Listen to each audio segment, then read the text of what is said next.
Christmas উদযাপন করা বা মেরি ক্রিসমাস বলা কি ইসলামে অনুমোদিত?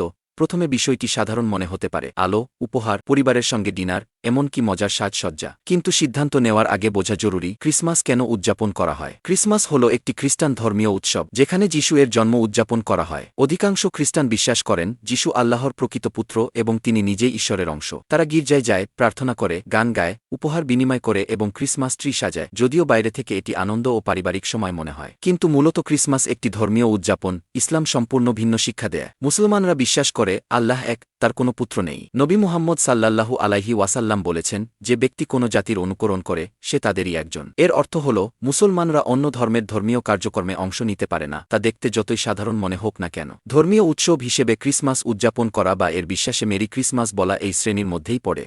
তবে একটি গুরুত্বপূর্ণ বিষয় আছে, ইসলাম কখনোই দয়া, সদাচার বা ভদ্রতা নিষেধ করে না। আপনি খ্রিস্টান প্রতিবেশীদের সঙ্গে ভদ্র হতে পারেন, হাসিমুখে কথা বলতে পারেন, শুভেচ্ছা জানাতে পারেন, কিংবা ক্ষতিকর নয় এমন খাবার গ্রহণ করতে পারেন, যতক্ষণ না আপনি তাদের উপাসনায় অংশ নিচ্ছেন বা ইসলামের বিরুদ্ধে যায় এমন ধর্মীয় বিশ্বাস গ্রহণ করছেন। ইসলামের 4টি প্রধান মাযহাব হানাফি, শাফেঈ, মালিকি ও হাম্বলি এ বিষয়ে একমত। মুসলমানদের উচিত সম্মান ও সদী আচরণ করা, কিন্তু ক্রিসমাস উদযাপন করা বা এর ধর্মীয় কার্যক্রমে অংশ না নেওয়া।